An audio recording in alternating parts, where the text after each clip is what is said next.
नहीं, दिल्ली में जो हादसा हुआ कल वो काफी अफसोसजनक है। मेरा तो सवाल इस सेंट्रल गवर्नमेंट से यही है कि आप और कितने बेकसूरों की जान जाने का इंतजार करोगे और कितने लोग यतीम हो, बेवा हो। मतलब ये इसके लिए शब्द नहीं है कंडेम करने के लिए। देखिए, डिसीजन ना मेरा चलेगा ना वहां से जो आते हैं उनका चलेगा। डिसीजन सिर्फ चलेगा बैरिस्टर असदुद्दीन ओवैसी साहब का। अकबर साहब को हम लोगों को बुलाने की जरूरत नहीं है। अकबर साहब को बंबई से एक अलग मोहब्बत है, एक अलग प्यार है, उनके दिल में मुंबई के लिए एक अलग जगह है। वो खुद बोलेंगे फारूक मैं इस तारीख को आ रहा हूँ, मेरा जलसा रखिए। अस्सलाम वालेकुम, नमस्ते, जय भीम। मैं फारूक शाब्दी, ऑल इंडिया मजलिस इत्तेहादुल मुस्लिमीन मुंबई सिटी प्रेसिडेंट। मैं सबसे पहले मेरे तमाम मीडिया भाइयों का और सब चैनल वालों का, प्रिंट मीडिया का, सबका शुक्रिया अदा करता हूं कि आप लोग अपना कीमती वक्त निकाल कर यहाँ आए और यहाँ हमारी ये जो छोटी सी प्रेस कॉन्फ्रेंस है उसको कवर किया आप लोग ने। बट बदकिस्मती से मैं बहुत माफी चाहता हूँ जो आपको इनकन्वीनियंस हुआ। यहाँ पूरे एरिया में, पूरे नागपाड़ा एरिया में आज लाइट नहीं होने की वजह से ये भी एक अलग किस्म का प्रेस कॉन्फ्रेंस हो रहा है कि अंधेरे में आपकी लाइटों में ये प्रेस कॉन्फ्रेंस किया जा रहा है। तो मैं इस अंधेरे को, मैं इसको पॉजिटिवली लेना चाहता हूं और मैं ये समझता हूं कि ये अंधेरा जो हुआ है आज हमारे एरिया में, ये हम लोगों के लिए एक ऊपर वाले की तरफ से इंटीमेशन है कि ये जो अंधेरा हुआ है ये एमआईएम के लिए आखिरी अंधेरा होगा और इस अंधेरे के बाद उजाला ही उजाला होगा और रोशनी ही रोशनी होगी। तो मैं इस अंधेरे से, मैं हमारे विरोधक जो है, जो सिटिंग एमएलए है यहाँ हमारे एरिया की, हमारे कॉर्पोरेटर्स है, मैं उनसे भी सवाल करना चाहूंगा क्योंकि अभी अभी मुझे पता चला है कि एक प्रेस चैनल ने ऐसी न्यूज चला दी है कि एमआईएम की प्रेस कॉन्फ्रेंस से पहले उसकी बत्ती गुल हो गई। तो मैं हमारे जो भी मीडिया के भाई हैं, मैं उनसे बताना चाहता हूँ कि एमआईएम की बत्ती नहीं गुल हुई है, ये पूरे एरिया की बत्ती गुल हुई है। और इसका अगर आपको सवाल करना है तो प्लीज यहाँ की जो सिटिंग एमएलए है उनसे सवाल कीजिए कि हमारी ये बत्ती गुल क्यों हुई है। यहाँ के जो कॉर्पोरेटर है उनसे सवाल कीजिए कि यहाँ के लोगों को बत्ती गुल होने की वजह से ये जो परेशानी हो रही है तो ये क्यों हुई है, ना कि बस हम पर बात करें। तो हम तो इस अंधेरे को भी स्वीकार करते हैं क्योंकि हमारा काम, एमआईएम वालों का काम अंधेरे को दूर करने का ही है और इंशाल्लाह अगर आपका साथ, आपका सपोर्ट रहा तो जरूर इस अंधेरे को भी एमआईएम दूर करेगी। जैसे कि आज की जो मीटिंग रखी गई है वो किस बारे में और उसके बारे में कुछ बताइए। आज की ये जो मीटिंग है ये आज हम लोग ने पूरे हमारे ऑल ओवर मुंबई के तमाम district presidents and taluka presidents को यहाँ पर बुलाए थे। जैसे कि आप लोगों को पता होगा, आप मीडिया से बिलोंग करते हैं, कि आज महाराष्ट्र में कॉर्पोरेशन इलेक्शंस को लेकर जो रिजर्वेशन की एक प्रक्रिया होती है जिससे ये पता चलता है कि कौन से वार्ड मेल है, फीमेल है, एससी है, एसटी है, ओबीसी है, तो वो पता चलता है। तो वो पता चलने के बाद एक अलग सा माहौल होता है कि लोग सब चार्ज हो जाते हैं एकदम कि बस चलो हमारा वार्ड अच्छा हो गया, या कोई डिप्रेस हो जाता है कि जो तैयारी 5 साल से उम्मीद में, जैसे इस वार्ड में भी शायद लोग कर रहे थे कि शायद ये वार्ड भी मेल हो जाएगा 224 वार्ड, तो वहां पर भी फीमेल हो गया, तो कुछ लोग डिप्रेस भी हुए। तो हम लोग वापस से हमारी ये रणनीति तय करने के लिए हम लोग ने ये मीटिंग बुलाई थी। तो साथ ही साथ मैंने सोचा कि क्यों ना हमारे पत्रकार भाइयों को भी बुलाया जाए और उनसे भी कुछ टिप्स ली जाए कि आने वाला इलेक्शन हम लोगों को कैसे लड़ना चाहिए। हमारी वीकनेस पे आप लोग लाइट डाले थोड़ा सा कि हम कहाँ वीक है, हमको और क्या करना चाहिए। तो मैं सीखने के लिए एज ए यंगर ब्रदर, आप लोग का मैं छोटा भाई मानकर अपने आप को, मैं कुछ सीखने के लिए, मैं आपसे कुछ टिप्स लेने के लिए आपको बुलाया हूं।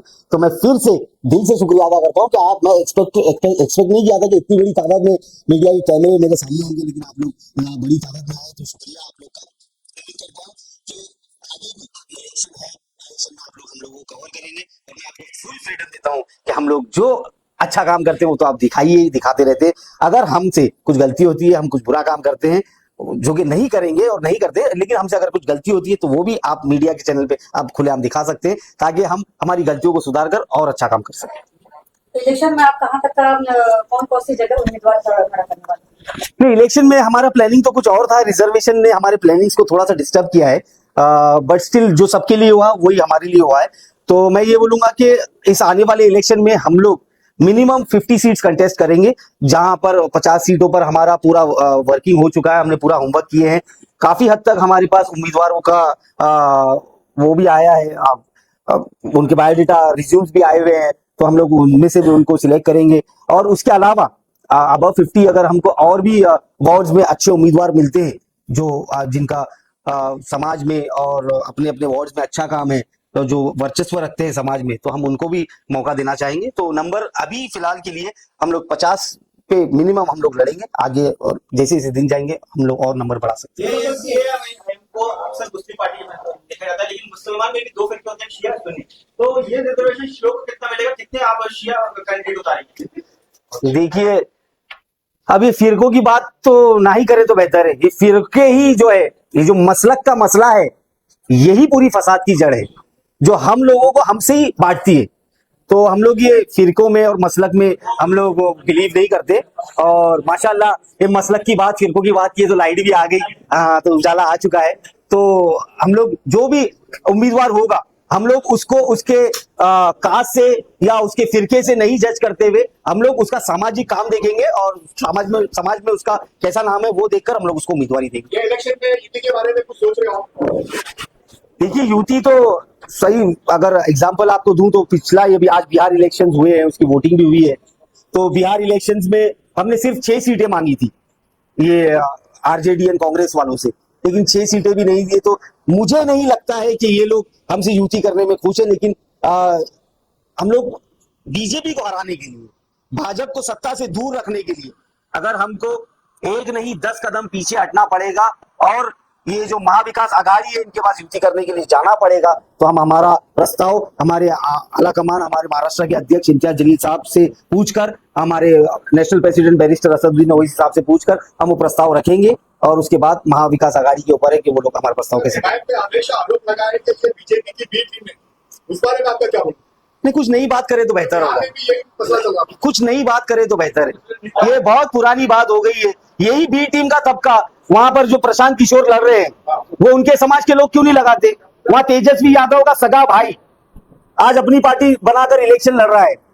आज यही कांग्रेस की वजह से यूपी में जो पूरे 400 सीट लड़कर 1 सीट जीतती है, जिसकी वजह से समाजवादी को नुकसान होता है और बीजेपी जीत जाती है, ये तबका उनके ऊपर क्यों नहीं लगता है? तो ये सोची समझी साजिश है, और इस साजिश को अभी पब्लिक ने एक्सेप्ट कर ली है कि ये बकवास बात है, और इसको कबूल नहीं करते। जी जी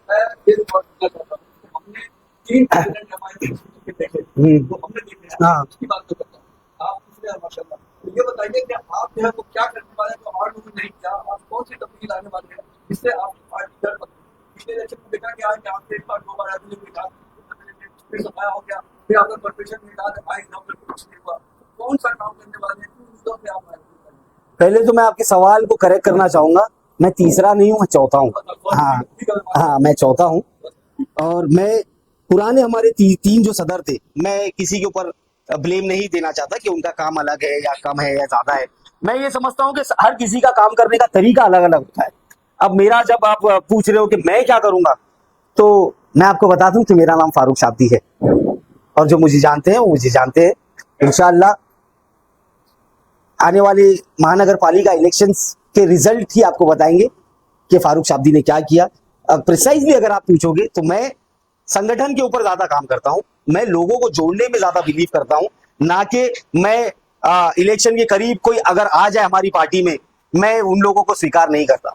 मैं खुशी खुशी, मेरा उम्मीदवार जो मेरे साथ 5 साल कंधे से कंधा लगाकर पार्टी को बड़ा करने का काम किया है, मैं उसके ऊपर दाव खेलना पसंद करूंगा, ना कि कोई धन्ना सेठ आ जाए आखिरी चांद रात को कि मुझे टिकट दे दो, पैसों का लालच दे, या कोई दूसरी पार्टी से उसको टिकट नहीं मिलने पर आ जाए, मैं उसको उम्मीदवारी नहीं दूंगा। मैं मेरे लोगों को बड़ा करूंगा, ताकि वो लोग जो पार्टी के साथ बुरे वक्त में खड़े रहे हैं, वो आगे भी पार्टी के साथ खड़े रहे। 2014 से लेकर 2025 तक का ऐसे बहुत से उम्मीदवार है। पिछले मेरे कॉर्पोरेशन के 45 जगह आपके थे, इस पर देख भी नहीं तो चुनाव लड़े थे। जैसे आप कह रहे हैं कि दूसरी पार्टियों से हम नहीं लेंगे, लेकिन हर टाइम पिछले 10 सालों से ये देखा जा रहा है कि दूसरी पार्टियों से चुनाव लड़ते और चले जाते। तो इस बार कैसा अलग? यही अलग होने वाला है कि जो जाते हैं उनको आने ही नहीं दिया जाएगा। इस बार उनको बोलेंगे आपको जहां जाना है इलेक्शन के बाद, तो अभी से आप चले जाइए। हमारे साथ जो है, हमारी पार्टी के लिए जो काम कर रहा है, जो अपने अपने वार्ड्स में अपनी अपनी ऑफिस खोल के बैठा है, लोगों के बीच में है, लोगों की सुख दुख में काम कर रहा है, इस बार एमआईएम पार्टी ज्यादा से ज्यादा तादाद में उन्हीं, मैं समझूंगा घर के बच्चों को, ये सब हमारा घर है, हमारा एक परिवार है, हम उनको मौका देंगे। आपने आइडेंटिफाई किया है, आपने क्या तैयार किया, आइडेंटिफाई किया किनको देंगे, किनको देंगे, बातें करके आप क्या करेंगे? कुछ हद तक का बंटवारा कैसा करोगे? किस मुद्दे पे या किस आधार पे करोगे? नहीं, आइडेंटिफाई की बात जाए तो वो हमारी पार्टी का इंटरनल मसला है, हम लोगों ने आइडेंटिफाई भी किए हैं और हमारा काम भी चल रहा है। तो वो तो हम लोग इलेक्शन जब लगेगा आपको पता ही चल जाएगा। सीटों का बंटवारा इन द सेंस कहाँ बांटना है हमको, सीट बंटवारा किससे करना है हमको? जैसे कि लोगों को पैसा देना है, कैंडिडेट नाराज ना हो। नहीं नहीं, देखिए कैंडिडेट ये इन द एंड टिकट एक होती है Yes. और इच्छुक बहुत सारे होते हैं, टिकट मांगने वाले एक होते हैं। तो ये एमआईएम ही नहीं, हर पार्टी में ऐसा होता है कि टिकट मिलने के बाद नाराजगी होती है, बगावतें होती है। तो उसको डैमेज कंट्रोल करने के लिए, जो कम से कम जो डैमेज हो वो कंट्रोल करने के लिए एज अ पार्टी हम लोग ने भी काम किया है और हम लोगों को बैरिस्टर असदुद्दीन ओवैसी साहब की डायरेक्शंस है, हम उनकी डायरेक्शंस पे चलकर हम लोग सबको खुश रखकर और कम से कम डैमेज होकर पार्टी के साथ इंसाफ जैसे आपने करेंगे। कहा कि आप चौथे सदन में, इसके पहले 3 सदन थे। हाँ। आपने कहा कि तीनों सदन में ये गलती करी है कि भाई एमआईएम से बाहर से लोग आते थे, उनको टिकट दे दी जाती थी और हैदराबाद से लोग आते थे तो सिलेक्शन होता था। क्योंकि हैदराबाद की कमेटी आती है और सिलेक्शन होता है, मतलब ग्राउंड रिपोर्ट होती है, उसके बाद ही चुनाव का क्लियर किया जाता है कि किसको टिकट देना है। इस बार क्या अलग होगा? नहीं, मैंने ये नहीं बोला कि पिछले 3 सदन में ये गलती की है, गलतियां हुई है, मैं उसको एक्सेप्ट करता हूं। गलतियां मैं समझता हूं कि सदन की तरफ से नहीं, ये ओवरऑल गलती हो सकती है, पार्टी के फैसले गलत हुए होंगे। तो वो सारी चीजों से हम लोग सीख लेकर आगे बढ़ेंगे। जो गलतियां हमने किए हैं या जो हुई अनजाने में, हम उसको नहीं दोहराकर आगे इलेक्शन लड़ेंगे और आपको बदलाव दिखेगा। हमारे पास रिकॉर्ड पे उन्होंने कहा कि छापा है ऐसे कैंडिडेट्स का। इसके बाद इन्होंने ये कहा कि जब हम टिकट मांगने गए सारी सरकार हमसे पैसा मांगा गया, हम उस लायक नहीं है पैसा दें, इसलिए हम बाहर निकले। तो आप इन चीजों को कैसे रोकेंगे? क्या इस बार क्या होगा? देखिए, ये सब जो पैसों का खेल है, ये सारी पार्टियों में ये आरोप लगते हैं और हो सकता है इसमें कुछ सच्चाई भी हो। अब मर्सिडीज मांगकर अब शिवसेना में तो पद दिए जाते थे, मर्सिडीज के बदले एक मामूली सा पद मिलता था लोगों को। तो ये अलग अलग मतलब कोई आरोप लगाता है और कुछ हद तक सच्चाई भी होती है। तो इसको हम नकार नहीं सकते, ना ही एक्सेप्ट कर सकते। हम लोग कोशिश यही करेंगे कि जो मोस्ट डिजर्विंग कैंडिडेट हो उसको टिकट मिले, ताकि वो हमारे फैसले रिजल्ट्स में तब्दील हो और हमारे ज्यादा से ज्यादा उम्मीदवार जीतकर मुंबई कॉर्पोरेशन में जाए। लास्ट इलेक्शन पे बड़े के साथ शहर महानगर पालिका में आपकी बॉडी नहीं है फिलहाल। जी। आने वाले इलेक्शन में इसको किस तरह से देखिएगा, बॉडी कब तैयार होगी? नहीं, देखिए अभी भिवंडी की बात अगर कर रहे हैं आप तो वक्त बहुत कम है और आप सच बोल रहे हैं कि भिवंडी महानगर पालिका में हमारी बॉडी नहीं है। बट हमारा कैडर ऑन फील्ड है, मतलब वो डेजिग्नेटेड अहदेदार नहीं है, लेकिन हमारे पुराने मजलिस के चाहने वाले अभी भी भिवंडी शहर में है। जो मैं ये समझता हूँ, एक हमारा जो कार्यकर्ता है वो 100 या 1000 के बराबर है। तो हम उनको जल्द से जल्द इंशाल्लाह टीम में लेंगे और उनको बड़ी जिम्मेदारी देंगे। और वो इम्तियाज जलील साहब से मेरी बात हो चुकी है, वो बहुत ही जल्द, हो सकता है आने वाले वीक में या 8-10 दिन में उसका फैसला ले और वो आपको पता चलेगा। समाज ये है, आपको चुनाव जीतने के बाद क्यों बता देते? लगातार आपके जनसेवक महाराष्ट्र में भी जीते, मेरे भी जीते, लेकिन दूसरा चुनाव होता है उस सीट पे एमआईएम जो है सीट आ जाती है। आप कहते हैं कि मुसलमानों का काम करते हैं, 5 साल तक का जितना आपको बैठा के रखती है, एक सीट देती है, लेकिन वहां के इलाकों का काम नहीं होता, इसलिए आपको लगा देती है। इसकी वजह कितने इलेक्शन हुए हैं एमआईएम के यहाँ पर, जो इलेक्शन लड़ने के बाद जनता ने नकार दी? मैं बताता हूं आपको, नांदेड़ के अंदर आपके 9 कॉर्पोरेटर थे, वहां हार गए। एमएलए के अंदर आपके इम्तियाज जलील साहब हार गए, भाजपा पठान हार गए। अकोला के अंदर आपके नगर सेवक थे, वो हार गए। मतलब आपके 150 से 200 नगर सेवक थे। हाँ। उसके अंदर दूसरा चुनाव हुआ तो वो सीट पे जीती थे, ऐसा क्यों? और बॉम्बे में 2 नगर सेवक थे, तो दोनों पार्टी जीती। हाँ, तो सही बात है। तो ये जनता है और जनता जनार्दन है, जनता को हम लोग सवाल नहीं कर सकते।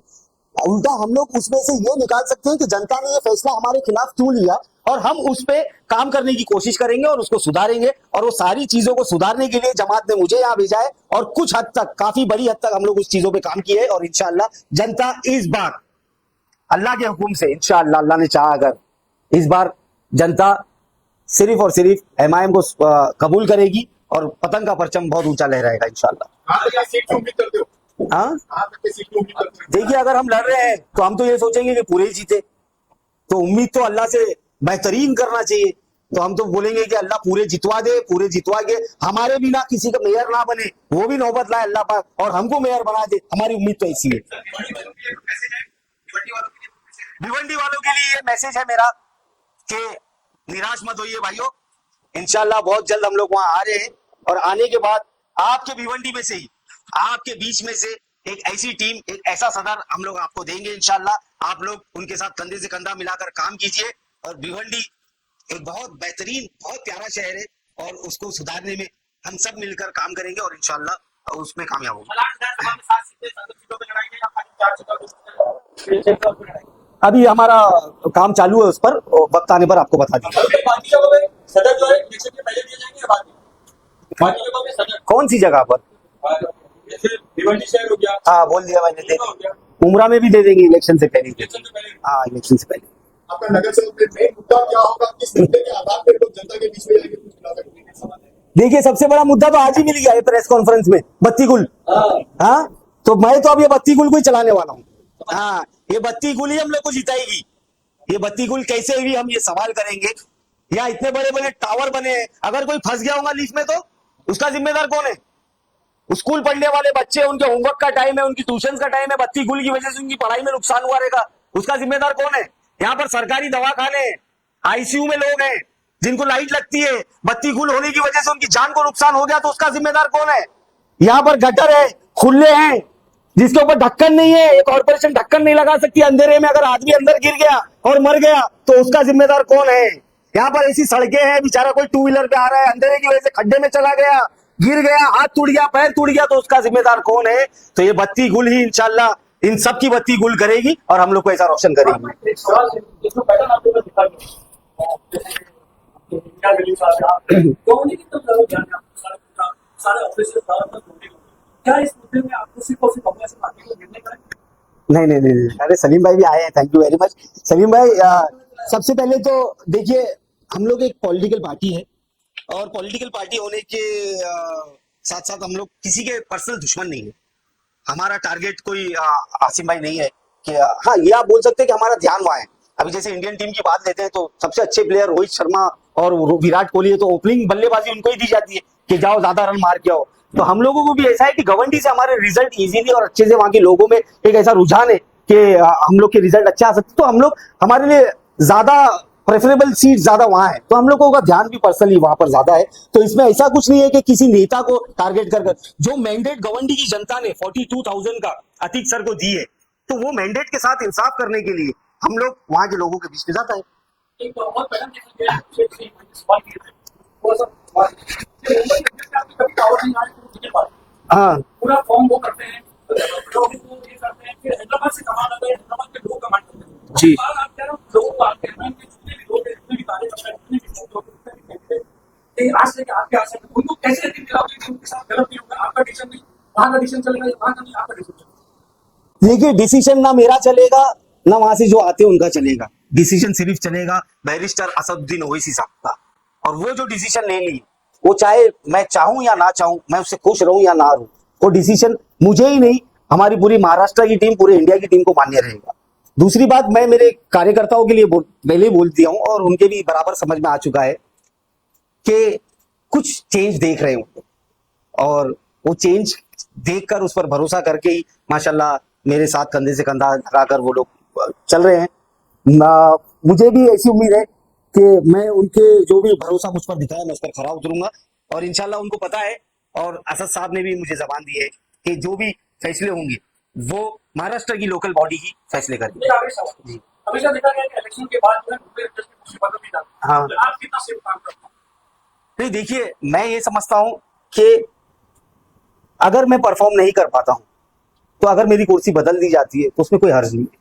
कुर्सी पर जो मोस्ट डिजर्विंग है, जो मोस्ट परफॉर्मिंग है वही होना चाहिए। If you are out of form you don't deserve your place in the team. तो मैं समझता हूं कि कुर्सी तो एक बहाना है। इंशाल्लाह आज ये पुरानी है, इलेक्शन के बाद नई कुर्सी वैसे बदलेंगे, हम नई कुर्सी लेंगे और उस कुर्सी पे भी फारूक साहब दिखेगा आपको। जिस तरीके से आपने कहा कि पॉलिटिकल काम कीजिए, बहुत अच्छा था। तो एमएन सरकार वहां पे है, मैं आपको बता रहा हूं शक्तिनगर विधानसभा के अंदर वार्ड नंबर 145 है, जहां पर एमआईएम के दो जो मुंबई में कॉर्पोरेटर जीते थे उसमें एक शामिल था शहनाज शेख जो 500 वोट से जीता था। उसी के बावजूद एक वार्ड था वार्ड नंबर 143 महाराष्ट्र में, जहां 150 वोट से एमआईएम हार गई। 2019 के विधानसभा चुनाव में वहां पर आपने एमएलए चुनाव में भी पार्टिसिपेट किया था, 24 में वहां पर एमएलए का कैंडिडेट आपने नहीं किया, तो उस शक्तिनगर के साथ ऐसा कुछ रहना नहीं। देखिए ये सब पार्टी की रणनीति है, या जैसे सही उम्मीदवार नहीं दिखा होगा हमको तो नहीं दिए होंगे, वो मैं इस पे कमेंट नहीं करना चाहता। लेकिन अनुशक्ति नगर हो, उसके बाजू का एरिया हो, और उसके अलावा अभी और ऐसी कई सीटें हैं जहां पर हम 100, 200, 300, 500 की मार्जिन से हारे जीते। इसका मतलब ये नहीं कि हमारी नजर मानी। वो तो सलीम भाई ने सवाल किया गवंडी का, तो मैंने उनको जवाब दिया। वेरी सुन हम लोग वो सारे एरियाज में जाएंगे और वहां पर इलेक्शन अच्छी बड़ी ताकत से लड़ेंगे और वहां से रिजल्ट अच्छे निकालेंगे, और किसी एरिया के साथ हम लोग सौतेला सलूक नहीं करेंगे। पूरा मुंबई हमारे लिए एक समान है और पूरे मुंबई में जहां पर भी हमारे उम्मीदवार होंगे हम पूरी कोशिश करेंगे कि हमारे उम्मीदवार जीते। अकबर कुरैशी को मुंबई का देखना चाहता हूं, देखा जाए मुंबई के अकबर कुरैशी की दीवार है, इस बार स्टार कैप्टन बन के आएंगे। देखिए, मैं खुद अकबर साहब को बम्बई की गलियों में भाषण करता हुआ सुनना चाहता हूँ, देखना चाहता हूँ, बट कुछ हेल्थ इश्यूज है तो अल्लाह से दुआ करते हैं कि बस उनकी सेहत में सही रहे और सेहत में सुधार हो। इलेक्शन के टाइम अगर वो फिट रहते हैं तो अकबर साहब को हम लोगों को बुलाने की जरूरत नहीं है। अकबर साहब को बम्बई से एक अलग मोहब्बत है, एक अलग प्यार है, उनके दिल में बम्बई के लिए एक अलग जगह है। वो खुद बोलेंगे फारूक मैं इस तारीख को आ रहा हूँ, मेरा जलसा रखिए, तो इंशाल्लाह आप लोग आइएगा कवर करने के लिए। बिहार विधानसभा चुनाव एमआईएम काफी दमखम से लड़ी, उसके परिणाम किस तरीके से देखते आप? नहीं, देखिए, खुशी की बात तो यह है कि हम लोगों ने हमारा 100% दिए चुनाव में। एमआईएम ने खासकर बैरिस्टर असदुद्दीन ओवैसी साहब ने ना दिन देखे, ना रात देखे, ना वहाँ की सड़कें देखे, ना आसमान देखे, बेचारे इतनी मेहनत की और पूरी टीम, पूरी इंडिया की टीम ने बहुत ताकत से वहां पर इलेक्शन लड़ी है। तो बस ये एक हमारे लिए भी एक हिम्मत देता है ये कि हमारे सदर जब इतना काम कर सकते हैं और इतनी मेहनत कर सकते हैं तो हम उनके सिपाही होने के नाते हम लोग भी ऐसी ही मेहनत, ऐसे ही काम महाराष्ट्र में भी करें और फैसले अल्लाह के हाथ में छोड़ दें। जो फैसला अल्लाह को कबूल होगा वो हमको कबूल है। हम कोशिश पूरी करेंगे, फैसले जो जनता लेगी वो कबूल है, जो अल्लाह ने हमारे नसीब में लिखा है वो कबूल है। सर, तो दिल्ली का हाँ दिल्ली में जैसा कल हादसा हुआ, जी। हाँ, उस बारे में नहीं, दिल्ली में जो हादसा हुआ कल वो काफी अफसोसजनक है। मेरा तो सवाल इस सेंट्रल गवर्नमेंट से यही है कि आप और कितने बेकसूरों की जान जाने का इंतजार करोगे और कितने लोग यतीम हो, बेवा हो, मतलब ये इसके लिए शब्द नहीं है कंडेम करने के लिए। मैं तो ये समझता हूँ ये कंप्लीट फेलियर है इंटेलिजेंस का। इंस्टेड ऑफ आप शहरों के नाम चेंज कर रहे हैं, आप ये खाओ आप वो मत खाओ उसके ऊपर ज्यादा ध्यान दे रहे हैं। आप यूपी में हाफ एनकाउंटर कर रहे हैं, लोगों को पकड़कर उनके पैरों में गोली मार रहे हैं। अगर आप सही इंसाफ करते हो तो ऐसे आतंकवादियों को पकड़िए और इनका एनकाउंटर कीजिए। सर, पापा ने जो हमला हुआ उसके बाद हमारे प्राइम मिनिस्टर विदेश चले जाते हैं, जैसे कल भी हमला कल भी दिल्ली विदेश की सैर कर रहे हैं, हमारा देश सुरक्षित हाथों में, ऐसा लोगों का बोलना है।